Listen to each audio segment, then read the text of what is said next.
Oi, gente, bom dia, boa tarde, boa noite, depende aí do horário que vocês estão assistindo, ouvindo, né? Eu sou a Juliana Seiniqueda, sócia aqui do Campus Tomás Advogados. A gente é um escritório de tecnologia e eu especialmente foco aí nas áreas de propriedade intelectual, tecnologia, regulatórias. E já há algum tempo aí trabalhando e pensando em questões de diversidade, de empreendedorismo feminino. Então, no nosso podcast hoje, eu tô com uma convidada super especial, que eu conheci justamente numa dessas comunidades, né, de mulheres, e que vai contar um pouquinho da trajetória dela, a experiência. E acho que vai todo mundo gostar, porque é um assunto que a gente estava até conversando aqui, né? Às vezes ela acha que todo mundo sabe, mas eu acho que pouquíssima gente sabe. A Katsurin, ela é advogada de formação, mas atualmente ela trabalha, né, com questões de legal design e de experiência do cliente. Então ela vai contar um pouco pra gente o que é isso e experiência dela, o que ela acha, as tendências, enfim. Tô super animada porque esse é um assunto diferente pra mim, mas que eu gosto bastante também. Então, Katsurin, primeiro, obrigada de novo por ter vindo, por ter topado. E se apresenta um pouquinho, conta um pouquinho da sua trajetória. Legal. Obrigada, Ju, pelo convite, adorei.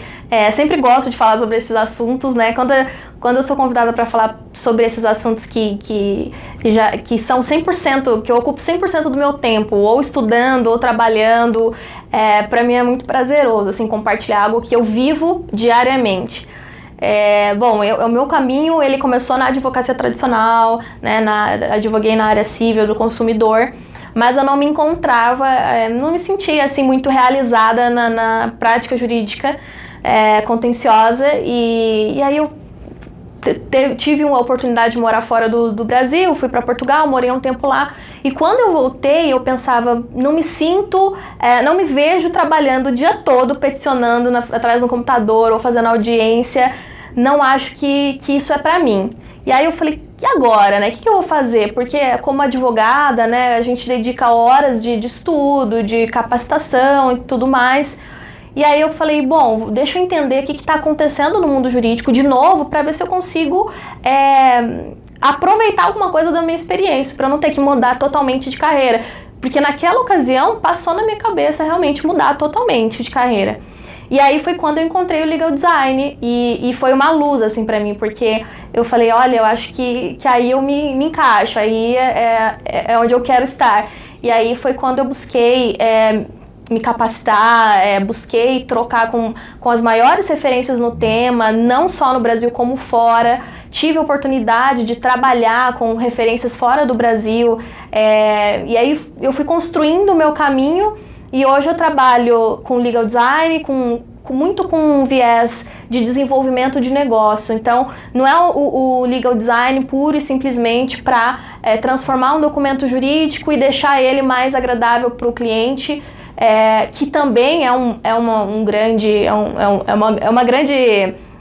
uma grande melhoria e que sim importa, mas principalmente pensar como que a atividade jurídica, aliada à experiência proporcionada não só para os clientes externos quanto internos, como isso pode impactar de forma positiva no negócio, porque no final do dia, escritórios, departamentos jurídicos, eles precisam gerar resultados, né, para se manter de pé, relevantes num mercado competitivo e em constante transformação. Então, muito do meu trabalho é com esse viés, como que eu posso ajudar esses negócios, né, a se expandirem através do legal design, do customer experience no contexto jurídico. E hoje eu trabalho muito com a gestão de projetos nesses assuntos. Então tá bom, então vamos começar do começo. Explica um pouquinho o que é essa questão do user experience, do customer experience e do legal design, para quem não tá zero familiarizado com esse assunto. Conta um pouquinho pra gente. Tá, vamos lá. Bom, o legal design é uma abordagem de inovação dentro do direito para tornar produtos e serviços jurídicos mais usáveis, né, mais eficientes, porque a gente sabe que às vezes a gente não pensa no usuário final e a gente constrói serviços jurídicos, né, o sistema judiciário é um grande exemplo disso, que ele não é pensado na pessoa final, né? Sim, no homem comum, na mulher comum. Exato. Então, o legal design veio para isso, para trazer um pouco de humanidade, né, e eficiência para o direito. Então é a união, né, de tecnologia, direito e olhar um pouquinho para essa questão da experiência, né. E claro, a tecnologia ela é sempre um meio e não um fim. Ela é uma maneira da gente melhorar e otimizar as coisas. Então o legal design é a gente juntar o design, que é um pensamento de olhar para o usuário, que pode ser um juiz, pode ser uma pessoa comum, utilizando de tecnologia para nos munir, né? E com embasamento jurídico, obviamente, para oferecer melhores produtos e serviços jurídicos. Isso é o legal design. E aí, quando eu estudava isso, eu via muito sobre Visual Law, que é a parte onde a gente faz o redesign de documentos, que pode ser contratos, pode ser petições, pode ser comunicação interna, né, os termos e relatórios. Termos de uso, gente, é que a gente faz muito isso, assim, né? Por a gente ser um escritório de tecnologia, é uma coisa que a gente, é o nosso dia a dia, a nossa rotina, né, revisar termos de uso, política de privacidade, e a maioria dos nossos clientes, eles pedem, né, pra gente fazer esses documentos com uma linguagem mais user-friendly. Sim. Eu tinha um cliente, o Reinaldo, ainda vou convidar o Reinaldo pra vir aqui no podcast, depois eu vou mandar uma mensagem pra ele. Ele tem uma plataforma, isso lá atrás, assim, e eu lembro que eu fiz a primeira vez os termos de uso, a política de privacidade. Ele olhou pra mim e falou: Juliana, isso aqui não dá, cara, não dá, esse povo aqui, não, pelo amor de Deus, você faz tudo, corta metade, entendeu? E foi uma grande lição, assim, porque, enfim, com o tempo, né, a gente vai se aprimorando, óbvio, né, isso faz, sei lá, uns 10 anos, pelo menos. Mas acho que depois de levar essa bronca, assim, essa chamada, eu falei, não, ele tem razão, assim, a pessoa que lê isso aqui não vai entender nada.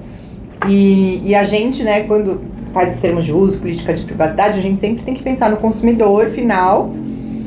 E até por questões legais, a gente precisa ser claro, ser transparente. Então, é super importante, né? Sim. E aí, quando eu comecei a ver o pessoal atuando com Visual Law, né, que é muito o redesign todos esses documentos que você mencionou, eu pensava, tá, mas isso é só uma ponta. Tem uma coisa antes disso. Tem toda uma jornada que o cliente percorre até chegar e ver e ter contato com esses termos de uso, com essa política de privacidade que ninguém vê, né? E as empresas gastam milhares de dinheiro aí, de dólares, de reais, para criar campanha de marketing maravilhosa. E aí, quando o cliente precisa contratar um serviço, o contrato ele é super obscuro, muitas vezes, complexo. Às vezes os processos não funcionam, porque se você precisa mudar a titularidade de uma conta hoje no Brasil, às vezes é um processo super complexo que não precisaria ser. Então eu falei, não, a gente precisa dar um passo atrás. Foi quando eu encontrei, né, comecei a estudar sobre Customer Experience, que é muito comum em vários segmentos, mas no jurídico quase ninguém falava, né? E aí eu comecei a pensar, não, a gente tem um trabalho muito maior que simplesmente olhar para o documento e acabou. E aí, desde então, eu tentei atrelar tudo isso e colocar tudo isso no desenvolvimento dos projetos que eu estava atuando. Então, hoje, quando alguém me pede, né, eu quero fazer o redesign de um contrato, eu falo, ok, vamos fazer, mas primeiro eu preciso entender por que você quer fazer esse redesign desse documento. Quais os problemas internos que você enfrenta? Então, eu quero falar com os líderes das áreas, eu não quero falar só com você. Ok, agora eu conversei com os líderes das áreas, entendi quais são os principais problemas, agora eu quero conversar com alguns clientes também. E aí, essa é uma barreira, né? Porque às vezes as empresas, principalmente a gente tá falando de escritório de advocacia, eles não querem que o cliente... Não quer deixar você falar com o cliente, porque ele tem medo do que eles vão ouvir, né? E aí, muitas vezes eu não consigo falar com o cliente especificamente daquela organização, mas eu vou buscar falar com clientes daquele segmento. Então, por exemplo, um dia eu fui contratada por um escritório de engenharia e arquitetura. Nesse caso, eles foram super tranquilos, eles me deram o telefone de alguns clientes e eu conversei com alguns clientes. Mas, para eu aumentar um pouquinho a minha base de pesquisa, eu fui conversar com várias pessoas que tinham já contratado esse tipo de serviço, não necessariamente daquela empresa. E aí eu fui descobrindo várias coisas que as pessoas passavam nesse processo de contratação e que eram desagradáveis e que impactavam na assinatura do contrato, que impactava lá na frente, que muitas vezes acabava ocasionando quebras contratuais. E aí eu fiz toda uma pesquisa antes para depois ir para a parte do redesign do documento. Então, hoje o meu trabalho, eu faço questão de ser um trabalho holístico, de olhar para tudo isso, mais do que simplesmente pegar um contrato e falar assim, beleza, eu acho que ele vai ficar melhor assim, então eu vou fazer. Não é com base em achismo, é com pesquisa mesmo. Então, eu faço questão de fazer dessa forma. E isso tem trazido, tem sido muito legal, assim. O ano passado eu fui convidada para palestrar no CONAREC, que é o maior evento de experiência do cliente da América Latina, é enorme aqui em São Paulo. Só que nunca se falou sobre Legal Customer Experience no evento. E aí eu fui palestrar lá para falar sobre isso. E é engraçado que tinha diretores de escritórios de advocacia, tinha diretores de grandes empresas em multinacionais e etc. Então, e o pessoal achou curioso, né? Sério que no jurídico a gente pode olhar para a experiência? Eu falei, olha, não só pode, como deve, né? Porque é sempre é uma área que acontece sempre uma ruptura. As pessoas da empresa, né? Vamos falar agora de empresa mesmo. Pensa em toda a jornada do cliente para desenvolver produtos maravilhosos, para às vezes até num canal de atendimento, de suporte para ser legal. Só que aí, quando você tem contato com algumas questões jurídicas mesmo, contratos, termos e tudo isso que a gente do jurídico está acostumado, você vai ler aquilo, você fala, meu Deus, que horror! Não tem nada a ver com essa jornada que é desenhada, pensada nos detalhes, né? Então sempre há uma ruptura quando a gente fala do jurídico. E a minha missão é essa, é a gente mostrar que pode ser diferente, que os contratos podem ser diferentes e ainda assim resguardar juridicamente empresas, ainda ter todo o arcabouço jurídico necessário, ser plenamente executável se for necessário, mas proporcionar uma experiência diferente para as pessoas. Tanto as pessoas que têm que fazer aquele contrato, tem todo dia ficar ali às vezes preenchendo aqueles contratos, quanto para o cliente que precisa ler, entender e assinar. E eu imagino que nas grandes organizações você consegue trabalhar isso porque, assim, num departamento jurídico de uma empresa, né, você tem muitos clientes internos. E é importante, né, a gente, de novo, aqui dando a experiência do escritório, a gente trabalha muito com questões de privacidade. E com a adequação LGPD, enfim, com todas as políticas que precisam ser implementadas, internas, eu tô dizendo, não tô nem falando do externo, tô falando do interno mesmo. Você acaba tendo muitos processos internos na hora de desenvolver novos produtos, novos serviços. E uma reclamação dos nossos clientes, que são do departamento jurídico, eu mando o formulário tal e o pessoal da área X não me responde. Mas é justamente por isso, porque é um negócio tão difícil da pessoa ver, entender, que ela acaba não entendendo a importância, a relevância, aquilo fica ali para trás. Sim. Então, né, é um negócio que funciona, né, tanto internamente como pro externo, pro consumidor final, né? Com certeza, eu sempre falo que a experiência do cliente começa em casa. Então, o jurídico ele se relaciona com várias áreas e é sempre uma dor, porque quando a gente tem que solicitar uma coisa pro jurídico, às vezes demora para vir, às vezes eles querem saber, por exemplo, eu solicitei, sei lá, um documento que é público, mas o jurídico não libera, porque... Sei lá por quê, porque tem processos que são engessados e que ninguém questiona, sempre foi assim e fica assim. Ou então eu preciso da autorização do jurídico para alguma coisa e é tudo muito burocrático. E aí a gente tem que transformar isso, né? Como que o jurídico pode atuar em parceria com todas essas outras áreas, pensar que todos estão no mesmo barco e que o sucesso de uma área é também o sucesso de outra. Então, tudo começa dentro de casa, com certeza. Eu já fiz cartilhas, por exemplo, tem um escritório de Curitiba que me contratou, que eles fazem esse trabalho de adequação LGPD.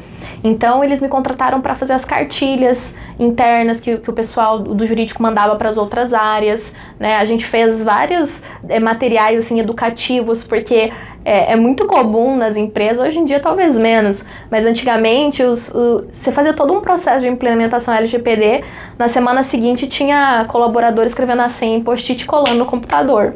Quer dizer, era um trabalho gigantesco para no final o pessoal não entender a importância de tudo aquilo. Então a gente fez materiais educativos, né, eu junto com o escritório, para os clientes que eles atendiam, para as empresas que eles atendiam. Então, dá para fazer muitas coisas e tem cases super legais. Tem um case muito legal da C&A, né, que eles têm chama Juridicão. Eles criaram até um mascote para o jurídico e eles fizeram vários documentos para que as pessoas que trabalham na C&A possam entender como evitar problemas trabalhistas, aí principalmente focado nas lideranças, né?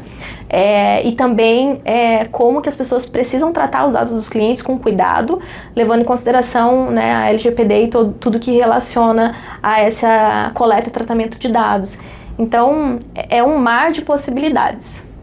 Muito legal.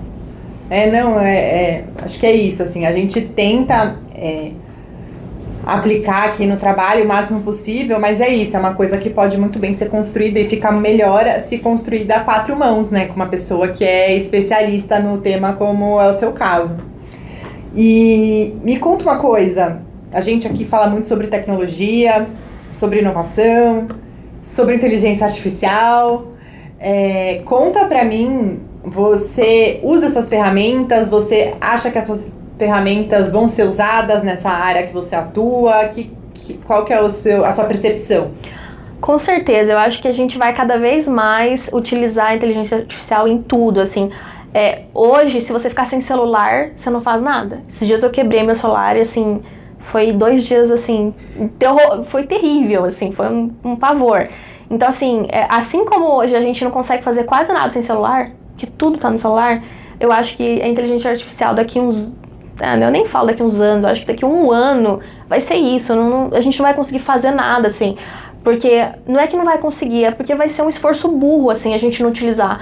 Então, hoje a inteligência artificial, eu estava num evento agora há pouco, eu estava comentando, né, e vários escritórios e departamentos jurídicos enormes falando como eles utilizam inteligência artificial.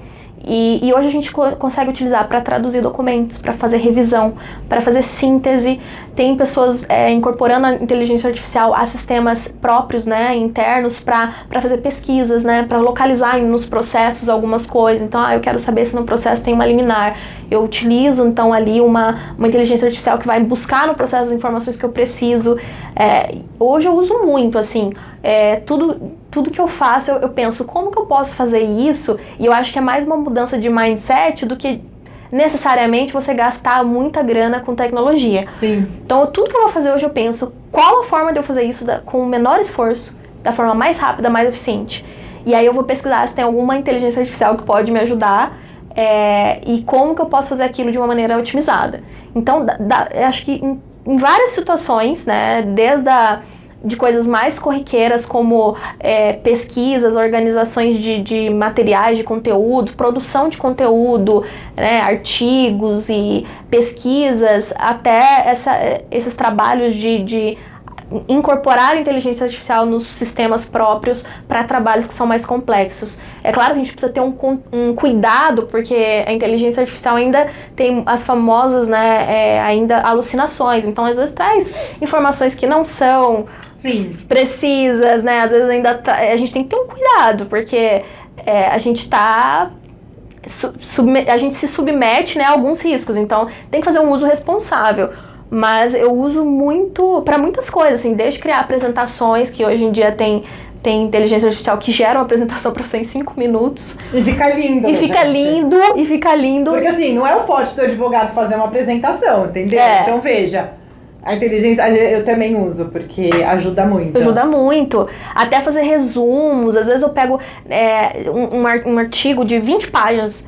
Mas eu não tô com tempo pra ler um artigo de 20 páginas. Aí você sobe no ChatGPT, pede pra ele resumir e trazer os principais aspectos. Pronto, acabou. Né? E aí tem várias outras coisas, né? Inteligência artificial pra fazer transcrição de reunião, né? Hoje em dia não precisa mais você ficar anotando ou fazendo ata. A inteligência artificial faz isso pra você.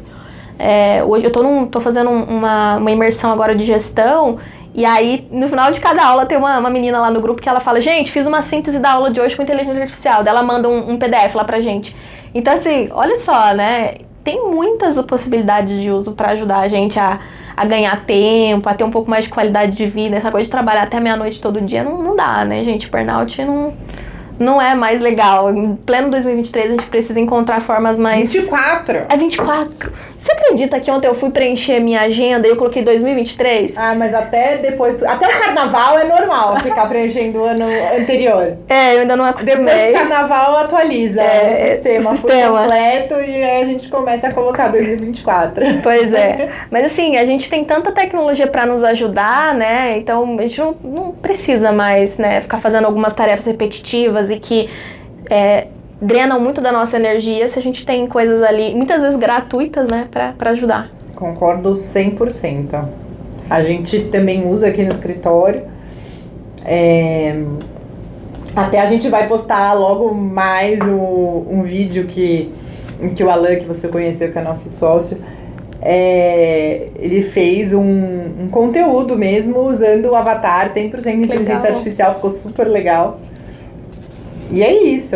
Eu também sou usuária, incorporei inteligência artificial na minha rotina e facilita muito a vida para tudo. Muito. E acho que nessa sua área em especial é bem legal também de você utilizar, né? E então me conta, bom, sem ser a tendência da inteligência artificial que eu acho que ficou para ficar, você tem alguma coisa nesse seu mercado que você tem visto, que as pessoas têm discutido? Olha, eu acho que alguns pontos são muito tendências quando a gente fala de experiência do cliente, legal design, para o contexto jurídico, né?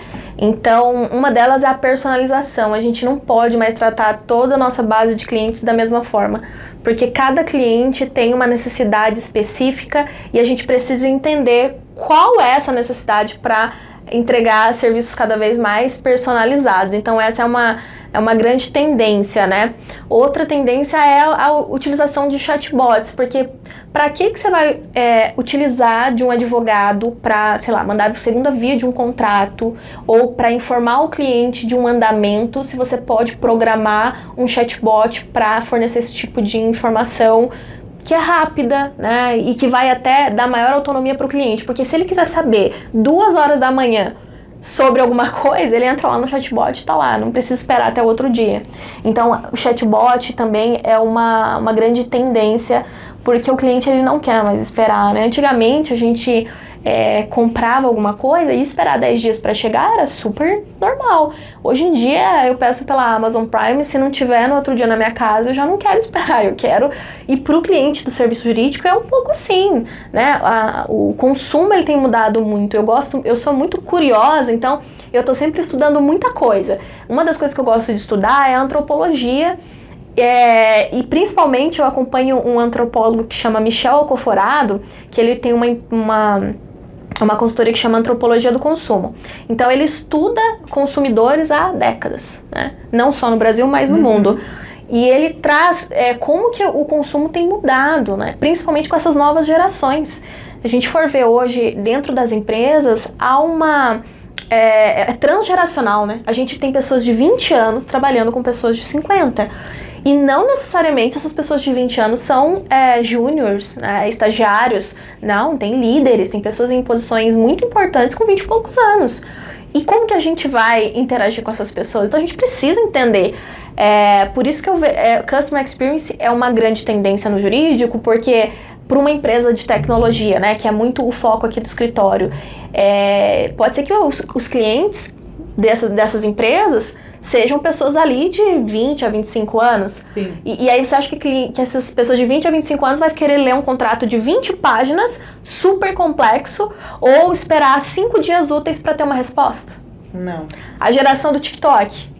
Nunca. Então a gente precisa entender. Então a personalização, né, esse cuidado e esse mapeamento da experiência do cliente para você entender como você pode entregar de uma maneira melhor é uma grande tendência, né? A inteligência artificial, assim como outras tecnologias, ela é uma grande tendência também. A gente aproveitar ao máximo para a gente conseguir equilibrar custo, né, e receita, porque a gente também vê que as pessoas querem pagar cada vez menos por tudo, né? E a gente tem concorrentes para todo lado. Então você precisa ter um diferencial, Só que, além disso, você tem que ter um valor, entregar um valor que seja coerente com aquele público. Tá certo que em diversas pesquisas as pessoas falam que estão dispostas a pagar mais por uma boa experiência, mas esse mais é até quanto, né? Então a tecnologia nos ajuda a fazer esse equilíbrio entre esse ajuste, né? Entre os custos que a gente tem para entregar aquela experiência e o quanto daquilo que a gente precisa repassar e aumentar no valor do usuário final. Sim. Então a tecnologia também é uma grande tendência nesse aspecto. E eu acho que cada vez mais a gente vai ter atuações multidisciplinares. Então, designers trabalhando com cientistas, com advogados e com antropólogos e com psicólogos e isso é legal, porque a inteligência coletiva ela sempre vai ser superior a qualquer... Você pode pegar um gênio, um cara que você fala assim, não, esse cara é um gênio. Se você colocar 5 pessoas para pensar sobre um problema, provavelmente a inteligência coletiva ela vai se sobrepor. Porque a gente precisa de diferentes perspectivas e pontos de vista para conseguir ter uma visão 360 graus, né, e olhar para todos os riscos que envolvem a solução daquele problema, todas não, mas tentar pensar no maior número de variáveis possível, né, e também ter em mente que o comportamento muda o tempo todo, assim como a sociedade muda o tempo todo, e a gente precisa, dentro das nossas possibilidades, dos recursos que a gente tem, acompanhar essas mudanças para não ficar obsoleto. Então, acho que algumas das tendências é tudo isso. Não, acho que nesse último ponto, você tocou aqui numa questão que a gente sempre conversa bastante aqui no podcast, que é justamente a questão da diversidade, da necessidade da diversidade nas empresas. Justamente por causa disso, por causa da inteligência coletiva, né? E do quanto ela é necessária para tudo, né? Tanto para oferecer o serviço, como para achar soluções. Eu acho que é isso mesmo. Tanto de áreas de conhecimento diferente, quanto de idade, quanto de gênero. Isso, quanto maior, eu acho mais rico, né, o que a gente tem. Muito bom. Bom, eu tenho agora outra pergunta que vai mais ali para a questão do empreendedorismo, liderança. Você saiu aí do mundo do direito tradicional e abriu a sua consultoria. Você é uma empreendedora, então? Sim. Ai, desculpa.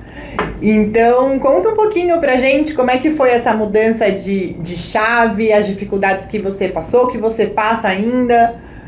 Conta um pouquinho pra gente da experiência, porque é sempre bom do outro lado ouvir, assim, que você não está sozinho. Sim, sim.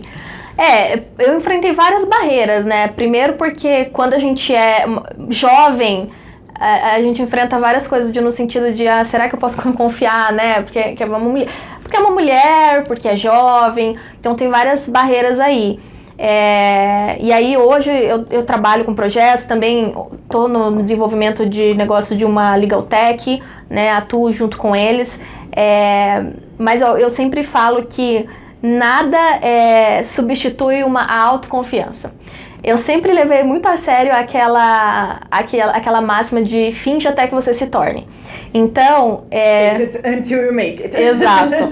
Então, assim, até entrando um pouquinho naquele assunto que a gente estava conversando antes, né, de gênero, meu pai, de forma inconsciente, obviamente, porque meu pai, ele tem 60 anos hoje, então ele é de uma geração totalmente diferente, do interior do Paraná, né, eu sou do interior, então, de uma cidade pequena, então é outra cabeça, mas de forma inconsciente, ele sempre me educou para eu ocupar espaços. Então, o meu pai, apesar de ter o lado dele machista, né, do homem do sul e tudo mais, ele sempre falou assim pra mim, não há nada que você não consiga conquistar. E sempre que eu chegava em casa, eu falava assim, pai, tirei 9 na prova. Ele falava assim, e por que tu não tirou 10? Você não precisa ser o segundo lugar, você tem que ser o primeiro. E isso era frustrante pra mim, porque eu nunca me sentia boa o suficiente, né? Mas, por outro lado, ele preparou uma mulher que nunca se sentiu intimidada com os desafios, independente de com quem eu tô falando. Se eu tô falando com um CEO de uma multinacional, ou se eu tô falando com o tio que serve café na empresa. E eu acho que quando a gente tá falando de empreendedorismo, a gente precisa muito acreditar no que a gente propõe ao outro. aquela coisa de você acredita tanto que você não se constrange a oferecer o seu serviço. Então isso é muito importante, essa autoconfiança, que em nós mulheres é menor, né? A síndrome do impostor, ela é muito mais comum nas mulheres do que nos homens.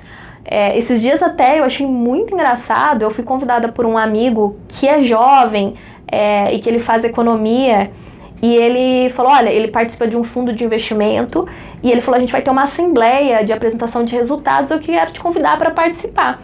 E eu fui num prédio ali na Faria Lima, numa sala maravilhosa, num prédio super luxuoso.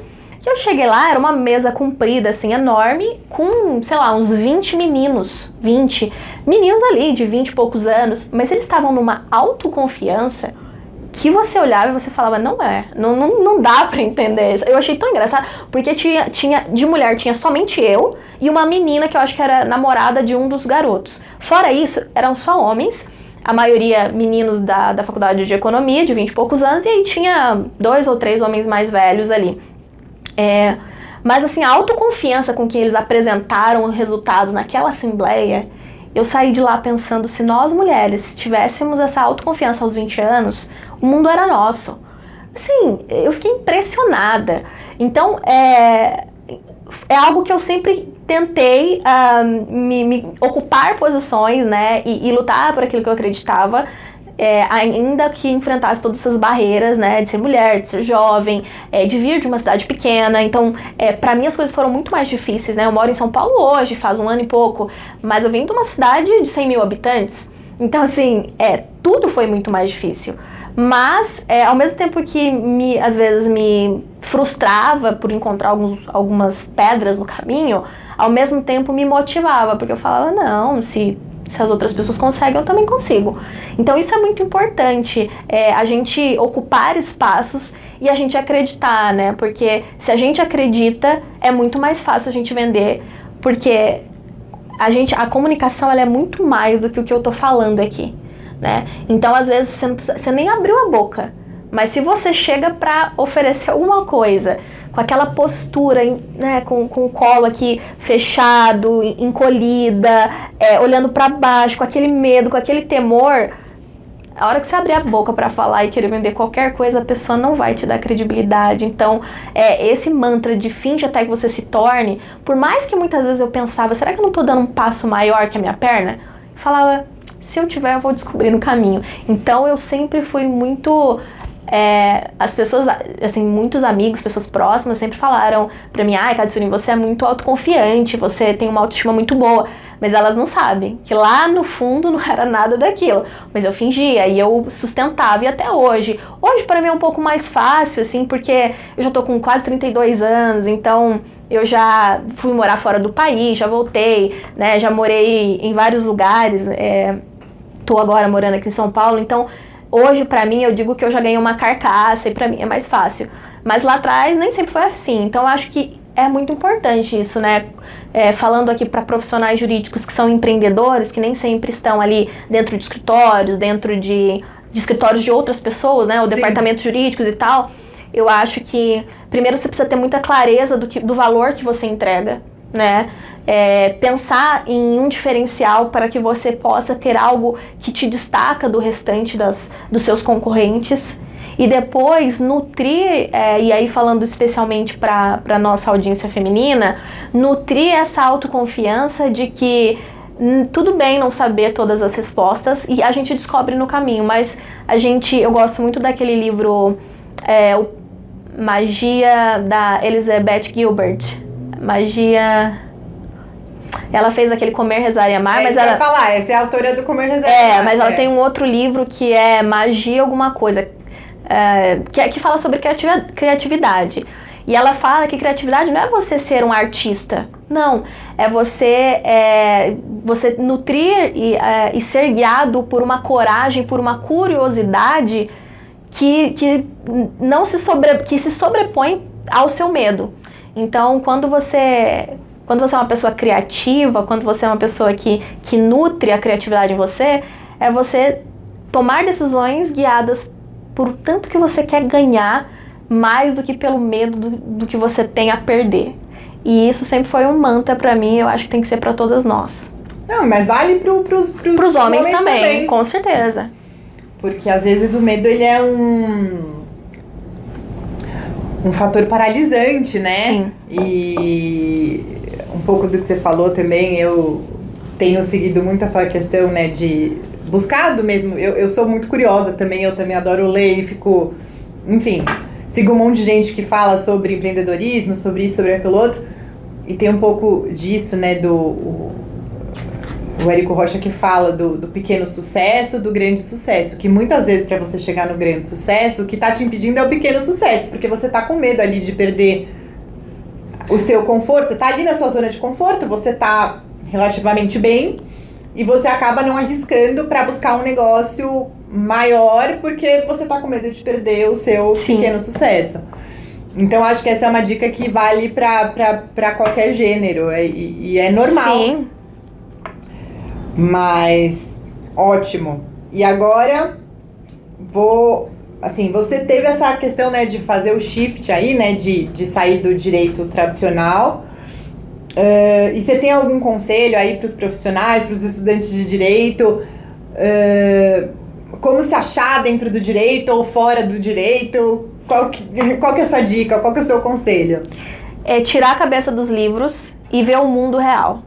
Porque esses dias até uma menina me pediu no LinkedIn, você pode conversar, né, a gente tomar um café virtual, e aí as perguntas dela eram basicamente assim, como você chegou onde você chegou? Como você descobriu que você queria isso? Como você fez pra conseguir tal coisa e tal coisa que...